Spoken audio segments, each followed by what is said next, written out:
haqqın açıq cəmaata çatdıran vaxt gəlib çatır. Bugün Azərbaycan xalqı Məhərrəm ayında matəmə eləşərək 1400 il bundan qabaq olan faciələri bir-bir təhlil edir. Ki bu İmam Hüseyin əleyhissalamın başına nə cür faciələr gəldi? Əgər biz bu faciələrə nəzər salsıq, əgər biz bu hadisələrə nəzər salsıq, görürük ki 1400 il bundan qabaq Yezid ibn Muaviyyənin elədiyi əməllər, bugün Azərbaycan prezidentinin elədiyi əməllərinin heç bir fərqi yoxdur. O da cavanlığında bir fasih, qumarbaz bir şəxs kimi tanınır. Azərbaycan prezidentində nəzərlə tutub görürük ki, öz cavanlığında istəyir Azərbaycan mətbuatında, istəyir Türkiyədə olan hadisələrə nəzərlə tutub bu hallardan qıradır.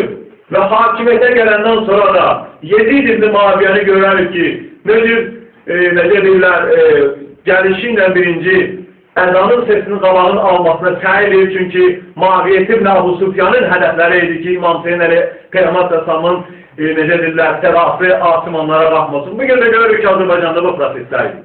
Yezid ibn Muaviyyə Allahın evinə, beytinə hücum edərək Allahın beytin ateş vurub yandırır. Bugün də görürük ki, Azərbaycanda bir neçə meçiddə təxrib olunur, müsəlmanların başına dökülür və bu cürdə davam edir. Hətta Azərbaycan bir müsəlman deyilən ölkəsində deməli, məscid məhkəməyə verilir və müsəlman xalqının qabağında insanlar keçib indi məscidi başlayırlar məhkum eləməyə. Azərbaycan xalqı belə bir faciələrin içində üstü tərtib olsun ki, biz bir ağıya çevirik. Necə ki, Yezid ibn Muaviyyə, Lat və Uzza kimi bütləri səhnəyə getirib insanları bütpərəstliyə dəvət edirlər. Bugün Azərbaycan cəmiyyətində də Heydər Əliyevin bütünü təşkil edib, cəmiyyəti onun altından keçirdirlər, sanki insanlar bu bütə sitayiş desinlər.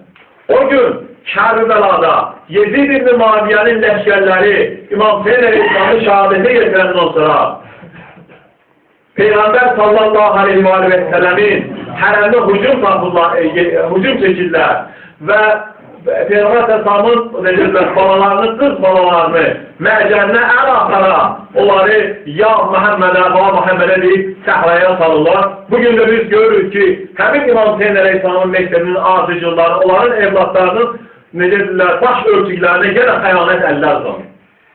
Həmin səhnələr. Getdikcə də bu məsələlər dərinləşir, getdikcə də bu məsələlər necə deyirlər, daha da şiddətlənir. O zaman da insanları, günahsız insanları zindanlara salırlar, min cür işgəncələr veriblər. Bugün də bizim 5 dənə əziz qardaşımızı nə-nədir küçələrə, xiyabanlara çıxıb, ya Məhəmmədə İmam Peyğəmbər Səsəmə adını istəyirlər yaşasınlar, şəhidlik məramını istəyirlər yaşasınlar, görür ki, həmin şəxsləri, günahsız balalarımızı 21 il yarım iş veriblər. Hacəli qardaşımız ki, 200-dən çox bəlkə Quran onun məcidlər vasitəsilə öyrədilir, Quran uşaqlara təlim verilir. Deməli, müxtəlif ilahi şuarlarını divarları yazanda narkotik vasitəsilə ona bahanə edib 2 il yarım günahsız belə bir insana cinayət çıxardırlar. Azərbaycan hansı istiqamətə gedir? Hara hərəkətə gedir? Hərəkətə getsə biz görürük ki, 37-ci illər gerək burada tezlənsin. Və xalqımız belə bir faciə tərəf gedir. Ona görə Peyğəmbər sallallahu aleyhi və səlləm buyururlar ki, vaxtı ki, dinimizə tərəf bəla gəldi, canımızı verin, dinimizi tutarım. Ayağı gün o vaxt gəlib çatmayın. Ona görə Azərbaycan xalqı gerək bu məsələdə ayağa qalxsın, oyaq olsun. Əgər bir şəxsdə bizim dinimizə, bizim mənəviyyətimizə, əgər bizim ahirətimizə əl uzatarlarsa, biz onların dünyasına əl uzatarıq. Bugün Azərbaycan xalqı belə bir zalim bir rejimin, zonun rəhbərin, Yezid sifətli rəhbərin gerək hakimiyyətdə son qoysun. Allahu Ekber! Allahu Ekber! Allahu Ekber! İnanın bundan bu tərəfi yoxdur. İnanın bundan bu tərəfi böyük bir faciələrdir. Yaxud burada nələr hazırlayır?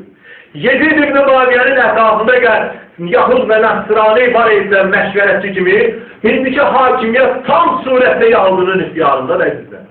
Hər hansı istiqamət etdilər Azərbaycana varırlar. Azərbaycan xalqı sakit durmağa heç kimin haqqı yoxdur. Bugün Azərbaycan xalqının bu zülmün qarşısında durmağa dəvət edirəm. Və bu zülmün qabağını almasını çağırıram.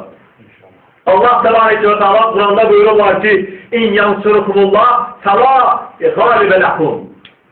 Eğer Allah Tebarek ve Teala bize kömek olsa ve yardımcı olsa azizlerim, hiçbir kes bize galip olabilmez.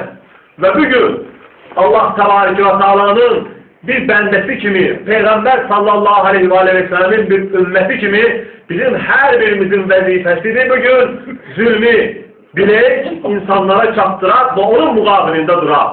Ben öz vazifemi Allah Tebarek karşısında encam vermiş bilirəm ve bu vazifemi encam vermekte de sebep Allah, sen şahitsen ki senin rızayeti ele getirmeye katil bunu eyledin. Perverdigarım. Ve bundan başka hiçbir şeyde girmiyoruz. Hüseyin'le Kerbela'da gelebilmedik. Bugün gelmiş yok Hüseyincan. Senin dininden ve senin yolundan difa eyle bana inşallah. Ve selamu aleyküm ve rahmetullahi ve berekatuhu.